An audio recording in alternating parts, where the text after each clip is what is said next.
পান চাষ করে লোকসানে পড়েছেন নওগাঁ জেলার চাষিরা। গেল 2 বছরে দ্বিগুণের বেশি বেড়েছে খরচ। অন্যদিকে বাজারে পানের দাম কমে এসেছে অর্ধেকে। এতে লোকসানের মুখে আছেন চাষিরা। স্থানীয় কৃষি বিভাগের সহযোগিতা না পাওয়ার অভিযোগও করেছেন তারা, যদিও তা মানতে নারাজ কর্মকর্তা। পান গাছ পরিচর্যায় ব্যস্ত সময় পার করছেন নওগাঁ সদর উপজেলার আলম হোসেন। প্রায় 17 বছর ধরে পান চাষে যুক্ত তিনি। তবে গেল 2 বছর ধরে লোকসানের মুখে আছেন। ভালো যখন বাজার ছিল তখন 2.5 লক্ষ টাকার মতো পান বিক্রি করছি, কিন্তু এখন তো সেটা পাচ্ছি না। এখন অর্ধেকও পাচ্ছি না, কারণ বাজারে খাচ্ছে না।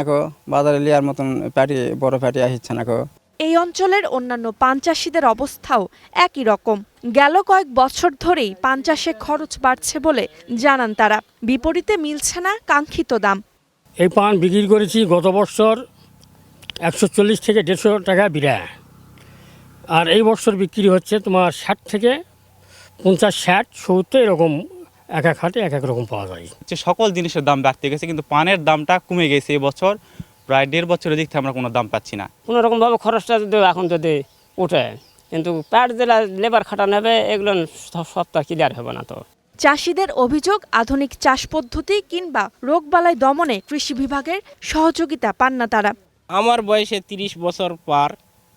এই 30 বছর থেকে পানের কোনো ফর্মুলা আমাদের ওষুধের পাওয়া যায় না বা বিএসএফেরা দেয় না। আমরা নিজেরাই যা পারি তাই করি। যদিও চাষিদের এমন অভিযোগ মানতে নারাজ কৃষি বিভাগ। কর্মকর্তাদের দাবি, মাঠ পর্যায়ে পরামর্শ দিচ্ছেন তারা। আসলে এটা একটা গদবাঁধা কথা যে কৃষি বিভাগকে পাই না। তারা কৃষি বিভাগকে লোক হিসেবে চেনে না, কিন্তু যে উপসহকারী যায় তার নাম হিসাবে তাকে চেনে। তিনি আসেন সেটা তারা জানে এবং তার কাছে তারা পরামর্শও নেন। কৃষি অফিসের তথ্য অনুযায়ী জেলার 11টি উপজেলায় মোট 45 হেক্টর জমিতে পানের চাষ হয়েছে। Desk report, star news.